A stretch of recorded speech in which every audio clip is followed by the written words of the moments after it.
mode. Welcome traders to a live webinar with Admiral Markets. My name is Chris. Today's focus is on the strategy that we have been discussing now already for 2 weeks and the next 4 weeks as well, which is Fibonacci and waves. We're focusing on those two aspects, how they also support each other, help each other, can be used independently as well, but that's the main topic. Fibonacci and waves, a wonderful duo, but equally effective as a standalone concepts. So far, the last 2 weeks, we've talked about Fibonacci specifically with a few mentions of waves here and there. We will discuss waves later on. I want to, this time around, still focus on Fibs and take a look at a specific non-discretionary system. Next week, we'll take a look at Fibonacci sequence levels and how they benefit my trading and how you can use those numbers for understanding the spaces in the Forex market.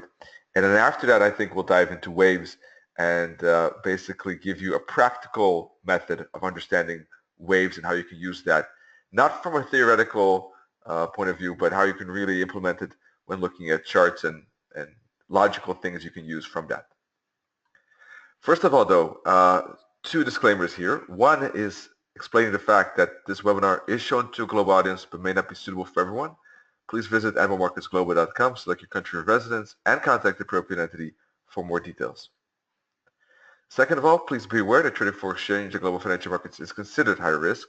Please seek the advice of an independent financial advisor for more information on that. This webinar is for informational and educational purposes only. By continuing watching this webinar, you agree with this disclaimer and you are aware of the risk involved when trading. So let's take a look, of course, at the charts. Feel free to always take a look, or not feel free, but it's very important to always take a look at the risk revolving the events, the news events, data that's being released, etc. All right, so that's always very important to be aware of that, so you can take a look. We'll be looking at the markets as well today, but we'll be more looking with the eye on Fibs. All right, so basically yesterday we were looking at the euro dollar and saying that if price were to turn around here, it could still be a good resistance spot, but considering the momentum, there could be a break. Price did break eventually above this basically this trend line right here, and we had some upside. When we put a fib from here to here, you can see that it nicely went to these targets, minus 61.8, minus 1,000, etc. Now the problem with putting a fib like this is that it does require some discretion. It does require some practice, some experience. So often that does take time, of course, to gather and that you feel comfortable and confident about using the fib in that way. You can use the fib in many ways. You can use it on swing high, swing lows. You can use it on candles. You can use it on parts of swings. Most important is, as I already mentioned, is that price is trending and has momentum. But how about if there would be a way that is not as discretionary? So that's what I want to show you today. Basically, the non-discretionary way, I've showed it before, I think maybe a year ago already. So for those that have seen that at that time, this is a refresher for you, but I don't think it can ever hurt to see it a second or perhaps a third time. The idea behind it is to basically wait for the fib to hit its target. This is the main idea before moving the fib. So let me show you this concept first of all. Let's not talk about where to fib it. Let me just show you this particular piece first. Assuming we put a fib from here to here, we would basically, the idea is to keep the fib on this swing high, swing low until price hits the minus 61.8 target. This is true if price reaches a lower or shallow or medium fib, anything from 23.6, 38.2, 50, or 61.8 fib. Anytime price bounces off those particular fibs, the fib is not moved until it hits the minus 61.8 target. If it hits a deeper fib, the 78.6, the 88.6 fib, then the main target is the minus 272 target. So anytime basically price is in this kind of zone here, the fib is not moved on this particular time frame. Now that might seem clear, also maybe slightly annoying in the fact that it might take some time before the fib is moved. But let me explain the advantages of that. The advantage is that as fib trader, you don't get caught in the heat and the correction and the choppiness that the market sometimes shows. And you don't get basically lured into placing fibs in small pieces in here in kind of the areas where it's not so clear, where often in that case price could go against you and take the trade out for a loss. If you're using a fib in unclear territory, there's more risk. So for waiting for clear price action, for price to gain enough momentum to hit a target, there's a better chance that price will be trending and that there's momentum. If it doesn't even reach the minus 61.8 target, then there's not much steam there. So the idea is that it's better to avoid that particular currency pair.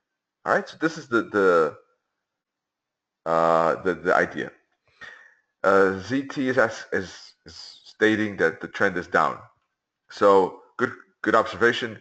I'm only showing this as an example, just to explain the concept. We can turn it around, no problem.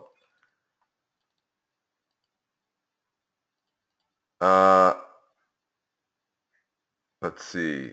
For instance, here. All right, we put a fib from here to here. All right, there's a fractal and a fractal, for instance. And we don't get a retracement. We never know if we will get that retracement, right? At that time, when we're looking at the charts here, we might expect that. So we put a fib, we don't get it. Okay, so when is the moment we can move it? When the minus 61.8 target is hit. Now you might wonder, okay, we didn't even have a 23.6 fib hit though. So let's move it till we get a full retracement. That's really this bottom. Until that bottom, this is just one fluid movement. So eventually we'll put it here. We get a retracement. So when we'll be able to move that fib? Never, because it still actually hasn't hit the main target. Let me show you an example when we can move the target, move the fib, maybe on a lower time frame. 4 hours is quite high. So in the meantime, on the hourly chart, this is an uptrend, by the way, okay? But let's go to a spot where it wasn't a downtrend.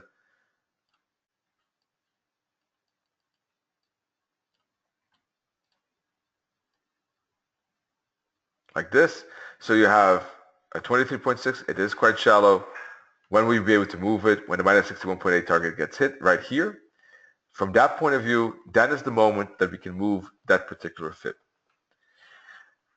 ZT has a good question about what makes a trader convinced that the trend is going up or down, right? So what is our trend? How do we define the trend? What makes us certain above the trend? What makes us doubt the trend or think it's ending? So that's a good question. I'm not sure if we discussed it in the first webinar. I think we were talking about fibs only. So we can go through that in this webinar a bit later though, okay? So let me first explain the system here. So the next question is, okay, now we know when to move the fib, but let's talk about other details. This should, I guess, be clear, but if you have any questions, feel free to use the chat to ask for clarifications. So that is the moment when we move the fib, when the target gets hit. How would you move the fib? Basically, you would use the retracement bounce, which is this point, because that's where price was turning at the 23.6 fib. That was the bounce, to the target being hit, which is here, the minus 61.8. So I could take the same fib or delete it, doesn't matter, move it down like this, like this. That is the new fib. All right, we got a 23.6 fib bounce and a continuation. Very shallow retracements, as you can see. So we reach again the target, minus 61.8, as you can see. So we will move again from retracement bounce, which is here. Let me put on a new fib because it's a bit difficult to move this fib from retracement bounce to target, which is here. All right? Got a 50% bounce, so we keep this fib on till the minus 61.8 target is hit, which is here. All right? So that's you can keep doing that. Now, eventually, of course, if you do keep doing this, there will be a point where price does not reach the target and the trend changes. So if you want to be have an idea, you of course can add discretionary things. You can look at a 4-hour chart or daily chart and analyze, okay, I think that this trend is ending, there's divergence, it's near support. The next time I will skip this particular fib on the lower time frame because I think the trend is ending. All right, so that of course is always possible to add some filters like that. But this is basically the technique, the discretionary technique behind it, from retracement to target.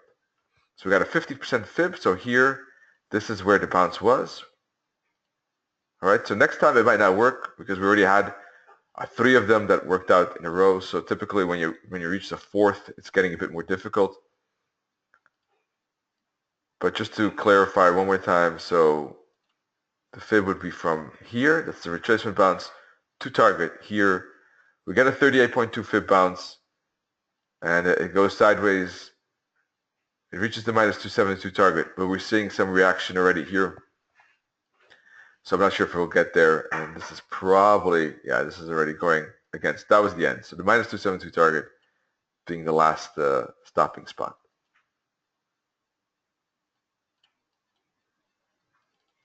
All right. So that's how you move the fib. 2 important things with regard to this system, fib system.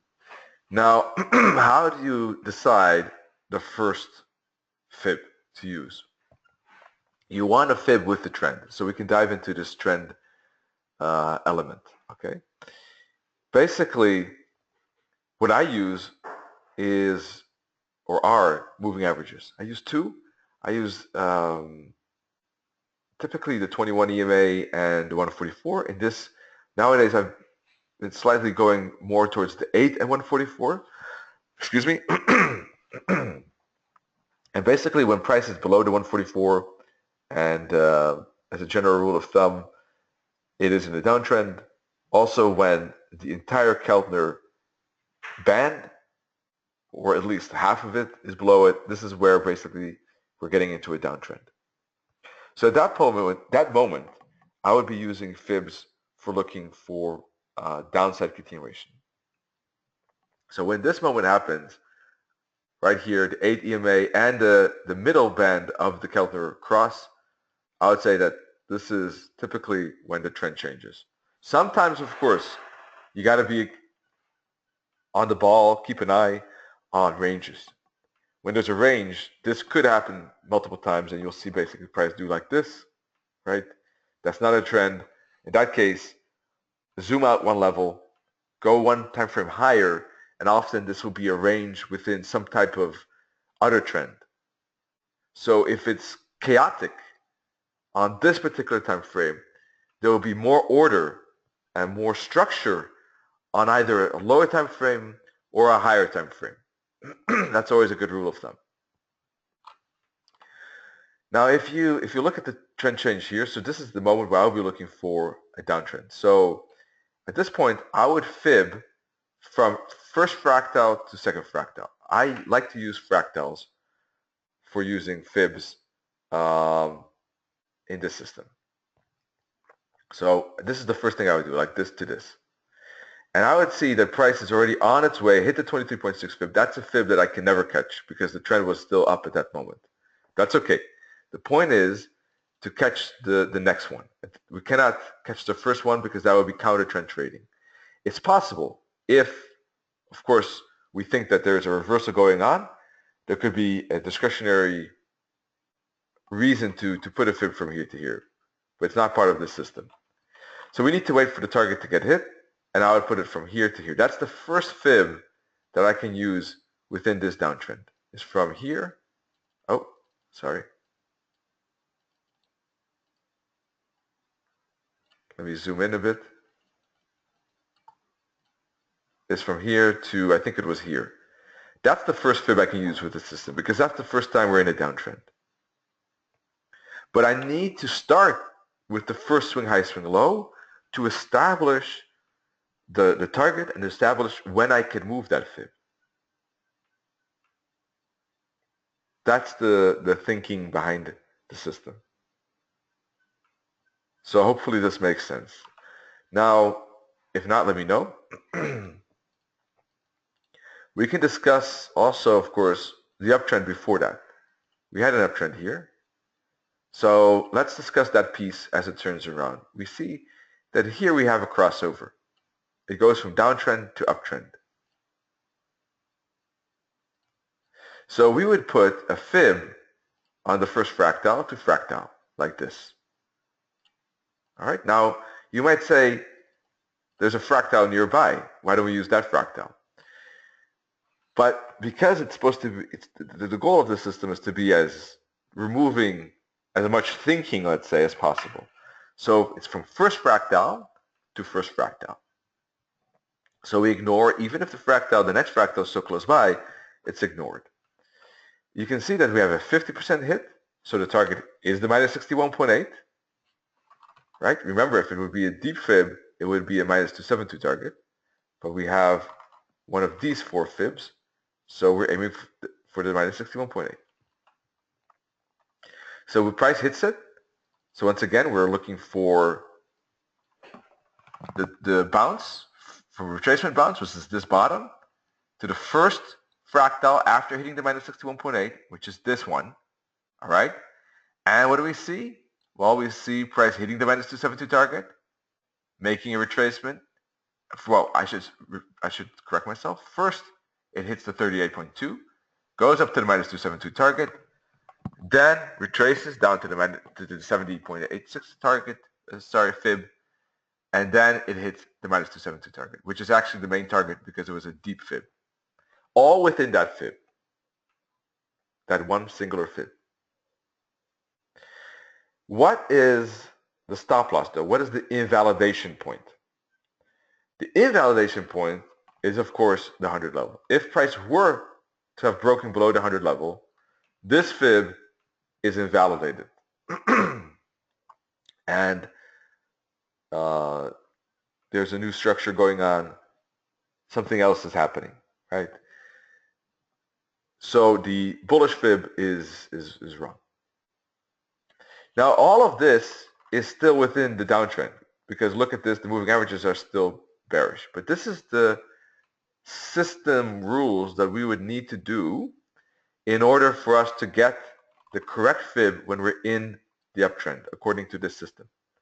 If you are already looking for reversals, you could actually use these fibs for potential trades, but you need, this is discretionary, you would need extra confidence, extra reasons to anticipate the reversal at this particular spot. The stop loss is best below at the invalidation level, a few pips below the 100 level or above the 100 level, in this case below. It is possible to use tighter fibs that are, let's say, below the 88.6 or below the 78.6 fib. But we risk getting taken out and then still seeing the currency pair move in the direction we expected. That is the risk. So, especially on an hourly chart, 15-minute chart, it is much better to use the actual invalidation level. If we're using a 4-hour or daily chart, then those fibs do get quite wide. And we're talking about hundreds of pips. If you're a swing trader, then that probably wouldn't worry you. If you're not used to those wide stop losses, a solution could be to use a fib, like a 78 or a 61.8, putting the fib just at those fibs. But when you do that, it is useful to no wave analysis, because then you have the analysis that you need, I think you need, to determine whether a stop loss, not at the bottom or top, but below or above the fib level is indeed granted and is indeed okay.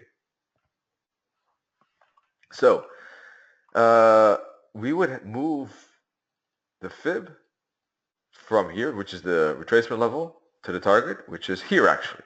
Why was it here? Because we bounced, remember, off a deep fib, 78.6. So the target is the minus 272 target. There is a fractal at that target, so we can put the fib from there to there. What do we see? We see a 38.2 fib hit. And we see the minus 61.8 target hit. All right? Now we get into this is great because we get into a spot where we don't have a fractal. So in this case, because we don't have a fractal, we'll need to use the candle low. We'll need to use the lowest spot after the fractal resistance, which is this candle low. There's no other way. You could use the fractal for here. That's fine. Well, there is, I guess, the second way. That would be the alternative way.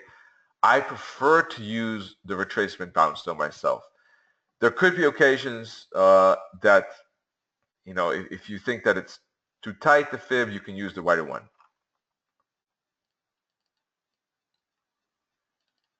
All right, so I would move it from here to here. This is the first fib that is within the uptrend. This is the first fib that, if we're looking at the trend itself, from my perspective, the trend is up now because of the moving averages. Now, how you define the trend, everyone will do differently, and you don't have to use my method for defining the trend, to be honest. This is just my view. You can use either view. You can use your own view, but you know, that's up to you. So the 78.6 fib was hit, so we're looking for a minus 272 target. It exceeds that. Price actually reached all the way to the minus 100. We're looking, from my point of view, for the first fractal after the target. So that's here. That's the next. That's the second fib that we can use within the uptrend. Remember that the first two were fibs against the trend. This is the second with the trend. Now, in this case, we don't get a deep retracement. We don't get a retracement to the 23.6 fib. So in this case, I'm not looking for the target because it wasn't a retracement. This was not a retracement. This was because it didn't go to the 23.6 fib. There was no retracement that was deep enough in a way to qualify as a retracement. So what that means is that this is one push-up, one continuous push-up. It's all one leg according to this system. So I keep doing that. I keep moving the fib to the next fractal. No retracement. To the next fractal. Yes, retracement. 38.2 fib is missed. All right, we get a 50 fib. Failure to go to the target. 50 fib. 60, well, it's kind of in between the 61.8 and 78.6 fib. All right, and we eventually get to the minus 61.8 target. So that's the second one. The third one, before we get the downtrend, is from retracement to the target, which is this fib. All right, and this is the fib that the third one is a loss, as you can see, because and that happens when you get into the fact, as I said, when the trend is already trending for a while, then those fibs would do less well. And this one, you get a trend change when price breaks below the 88.6 fib. So, and then we start fibbing it back to the downside. All right. Now, strong trends, of course, we'll see. We'll see this system work out regularly, often, a couple of times in a row. If it's a short-lived trend like this, only twice, and then the third time, this fib doesn't hold anymore. To boost the results, it is possible to use divergence on multiple time frames to understand if this particular fib is worth it or not. Use support or resistance. Is it near strong resistance or strong support? that too will help determine whether this is a good fib or not. These are discretionary things, but that's okay. These are ways to filter and understand whether this particular fib is, has a good chance or not. Now, the next part is actually entering on those fibs. Stop loss we discussed. Targets is clear, but we need to talk about entries. We need to talk about trade management. Regarding targets, one more thing though, is that I'm not aiming for the very last pip. I am putting the target a couple of pips, depending on the time frame, a couple of pips shy of that target. So I want to get my money before the full target gets hit. And I often refer to a quote of a great trading buddy of mine, great trader, who said, "What is a couple of pips among friends?" So don't aim for that very last one. That was Del Pinkard from FX Street, and I agree. If I remember correctly, those few pips, I don't like aiming for that very last push. It makes me nervous. I rather get out just before that. Sometimes the market is not, we've seen them many times, let's face it, when we looked at these fibs. Did you notice how many times the minus 61.8 got precisely hit and turned at that spot? Impressive, right? So yes, many times it is very, very accurate. But I don't want to, sometimes it also misses it by a bit, or it accelerates through it a bit. I'm more cautious with that. I'd rather just go a bit shy of that. So that's regarding the target. But you can see how impressive these fibs are when the market really respects them so accurately, especially the minus 61.8 target. It's a very, very valuable target, which I've been using for a decade now, and it was not a known thing. Maybe nowadays it's more known, not as special maybe, but when I started this was a massive number, and it's still not letting me down. It's still very, very valuable. Now, regarding the entries and trade management, it is possible to use pending orders, to use direct entries at these fibs.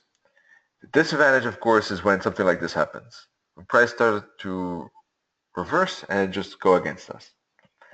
So the actual entry, it could be, for instance, that it could be a pending order. Pending orders work best when a trend has just started, either the first or second fib after the new trend.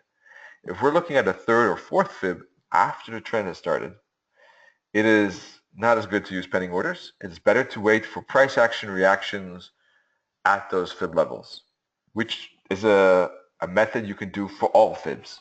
What that means is, okay, I'm waiting for a candlestick pattern to emerge at a particular fib. So if I remember correctly, we had this fib on the chart, right?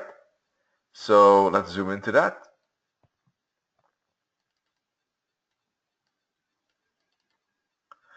And you see bullish engulfing twins right at the 78.6 fib. So yes, you lose a bit of space. The entry after the engulfing twin, after the reaction to the 78.6 fib, would be at the close of the candle at 109.60 with a stop loss below 109.20. You could also go below the engulfing twin, right? That's possible, especially if it's a deeper fib like this. And then the stop loss would be about 30 pips. So you kind of lose a bit of pips there in a way, but you also have more confirmation. So both entry methods are possible. It depends, I guess, on the situation and also on how you like to trade yourself. I like confirmation more, so I rather keep a pulse on the market like this. and rather be basically following the market than anticipating the market in a way. They're great traders that do wonderful stuff with anticipating the market, but this just suits my trading personality a bit more. But there are many who do a great job with saying, okay, it's at 109.35. This is the 78.6 fib. Boom, I take it right at that fib or have a pending order ready.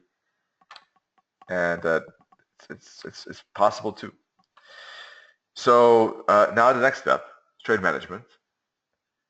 And this is basically, again, partly dependent on your personality, because I like to give, in systems, I think it's important to allow a trader to match certain parts to what they feel comfortable with.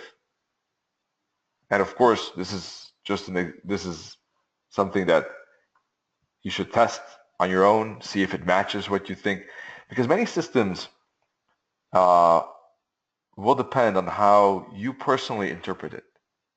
Right? We got systems that we've shared with traders that work great for some traders, but totally don't work for others. So it really depends on how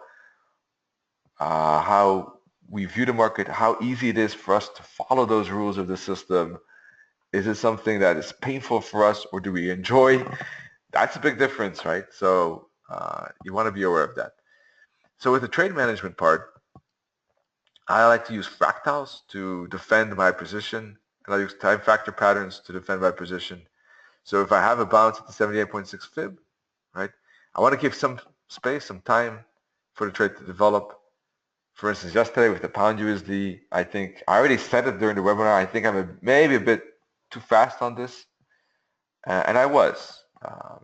One of the weaknesses that I have is the start of London. I know how choppy it could be, so I tend to be overly defensive in this particular time frame. And in fact, one of the things that I want to do different in March webinar with Admiral Markets is I'm going to pick a different time for the webinars. We've had webinars at 8:45 a.m. Central European Time, 7:45 UK time slot for years now. And so we've discussed it so intensively. There is a particular pattern in a way of choppiness at the beginning as price starts to break out slowly, surely, that makes that particular starting spot a bit more hazardous, I think, a bit more caution. So I want to mix it up. Now, for those that unfortunately might not be able to join the new time, I'm sorry for that, but I'm sure that one day we can mix it up. Maybe some webinars, that new time, old time, we'll find a balance in that. But I do wanted to reach out to some other traders that were asking for different times as well to make it a bit more accessible for other traders, other time zones. So in March, I wanted to try a bit later in the day as well to look at a different environment of the market as well. So here you can see I want basically 5 to 6 candles at least. So 2, 4, 5, 6 candles. Price has already moved away from my entry. If I took the 78, if I took the engulfing twin, it moved a bit away, 20 pips or so.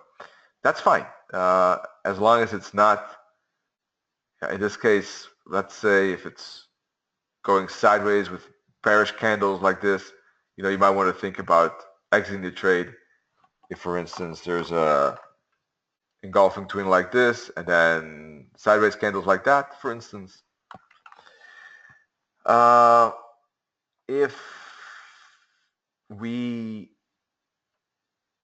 That could be something to think about at least, but we see price going our way. We see a correction like this.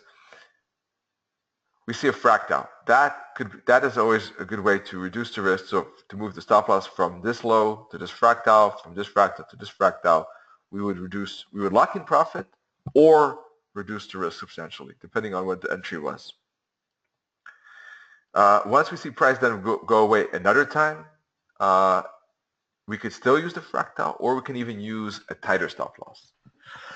Both options are fine.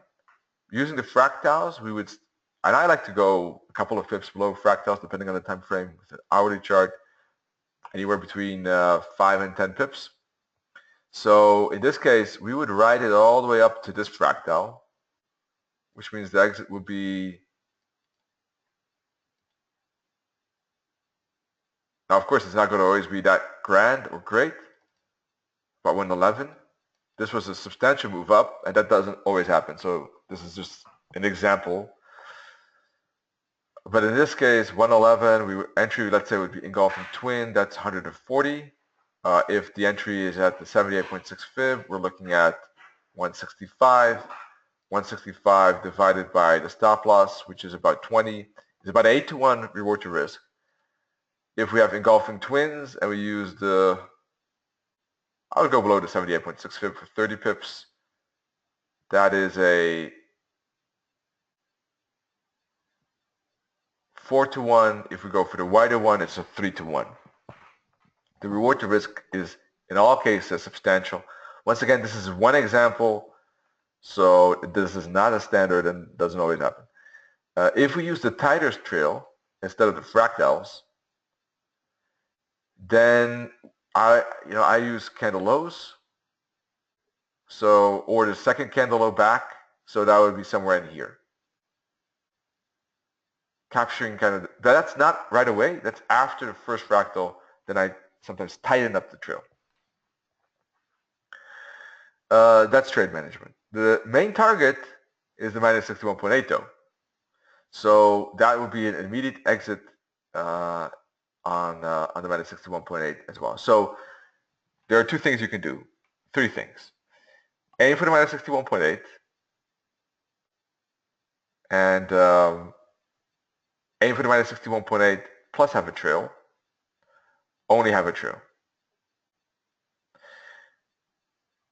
This trade management is on purposely flexible for you to choose what you find comfortable. There are in fact quite a wide range of things a trader could choose for. And none of them are bad and none of them are the best necessarily. It all depends on what you prefer. The minus 61.8 target is the main target, or the minus 272 target I should say, because it's 78.6 fib. Sorry for that. It's a minus 272 target. The reason why I'm emphasizing that is because that's when the fib is changed. That is the main target, but it doesn't mean our take profit has to be solely based on that. We could fully go with that, but we can also diversify. We can say, I aim part of that at the minus 272 target, but I aim also part of it at a higher fib to squeeze out more profit, to see just in case it goes further. So we could aim partly at a minus 272, we can partly at a higher fib, and we trade manage the rest. All right.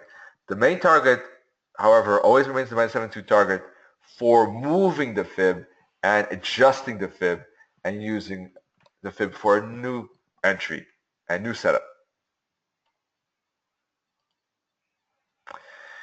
One more thing regarding trade management is, let's see, one second. Now I've lost my train of thought here for a second. Yeah, not using any trade management. It's possible too, just aiming for the target, that's it. Personally, I don't know how good that is because I use trade management, so I'm not sure. I mean, in theory it's possible, I just don't have much experience with it. That's what I wanted to say. I like to use new information, new candles for my benefit, so I do that. The next, in March, the webinars will be, in March they will be after lunch, most likely. But we'll see if anyone has, we'll see how that goes. I mean, it's not going to be, I would probably mix up the times a bit going onwards, looking at different phases of the day, etc. So I haven't actually chosen yet, but it will not be the same as we've had last years. It will be a different time. That's the only thing that I'm sure of. Later in the day. We might even change that one day, maybe even make it earlier, I don't know. But for March, it will be later.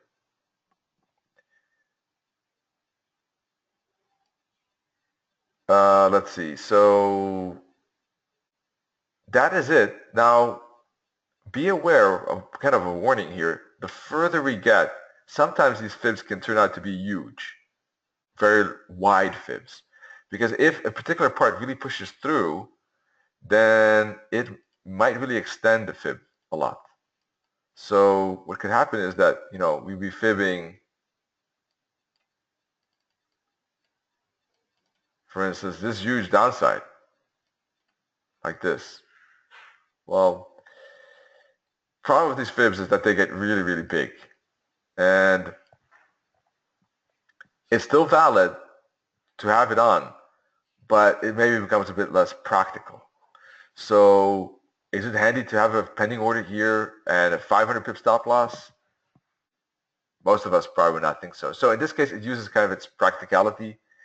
It is a 4-hour chart as well, but so in that case, it's probably better to maybe use it as an estimate, a rough idea, but rather wait for reactions rather than pendings. Especially if the price accelerates far beyond the minus 61.8 target. What's going on is actually a wave 3 probably. Some type of wave 3. That could push very far. So in that case, using that fib becomes a bit more difficult. Let me show you. Wave 1, wave 2, huge wave 3. Fibbing it from here to here, will not practically help us that much. Either we get a reversal or we get some kind of correction, a triangle, and a break for one more push. So fibs are still handy to identify the 38 and 50 fib. All right, so that's fine. But I would rather trade it not with pendings, but with candlestick reactions, personally. You can use pendings, but as I already said earlier, you need to know the wave analysis for that. It's better. So if you don't like waves, then I would rather, if you see a huge move past the minus 61.8 target, then I would switch towards using price candlestick reactions at the fibs rather than pending orders. If you are into waves, then pendings are okay, but you need to look at it from a wave perspective.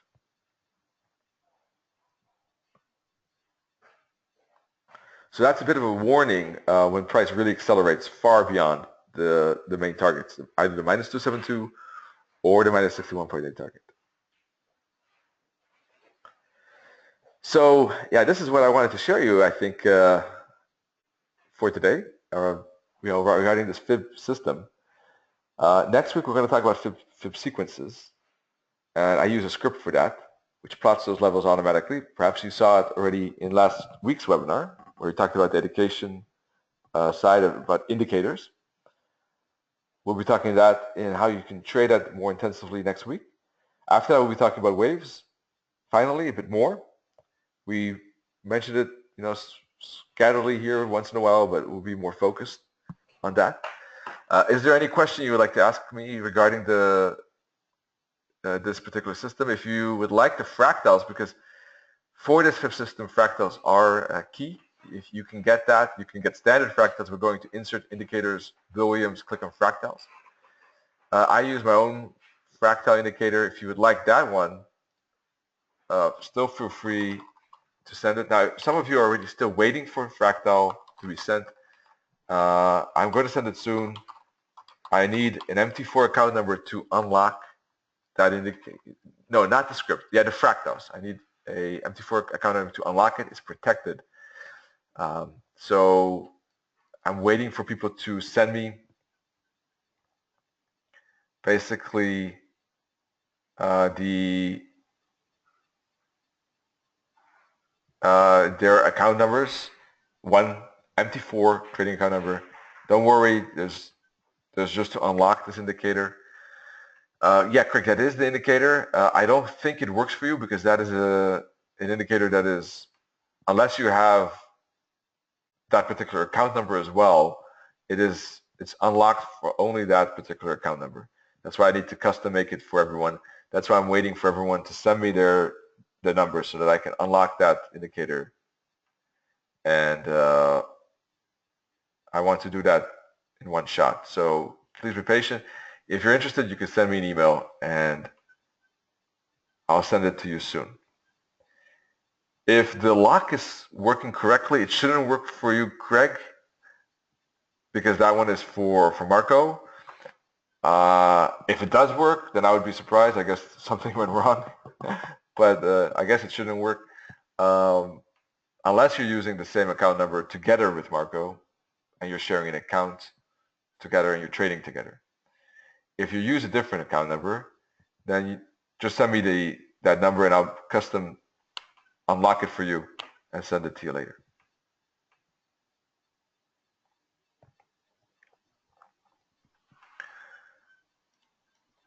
All right, regarding webinars, here's the market heat map. It's always useful to take a look what kind of currencies are moving percentage-wise and volatility-wise by going sideways, up, down, a lot of ups and downs. You can see that in the market heat map. That's part of analytics. If you're interested in more education, you can go to education and then click on this particular tab. And you'll see that tonight, then it talks about master candle trading. Definitely recommend that. Tomorrow we take a look at exotic candlestick patterns. And next week, of course, we have our usual webinars. If you're interested in those indicators, you can write me an email, or if you're interested in the Keltner, for instance, and the pivot points that I use, you can download the MT4 Supreme Edition for free and use it for free for a month, I believe, as well. If you have a live account, you can just keep using it, of course. That's here in platforms and MT4 Supreme Edition. And is it working? Okay, yeah, that's what I would expect indeed. So, Craig, I think you already sent me an email, if I remember correctly. Yeah, indeed. I remember, although my memory is bad, I thought I remembered that I saw your email. So yeah, I'm going to send it very soon to everyone. So thanks everyone. Any questions still regarding this particular Fib system?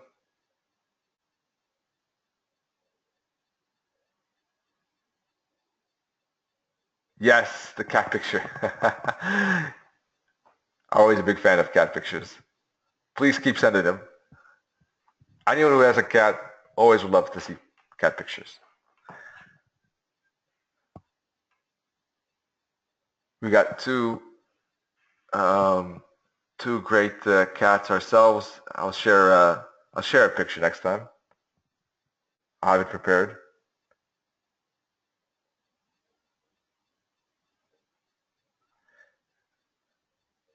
So yeah, that's for next week. Definitely would like to show you that.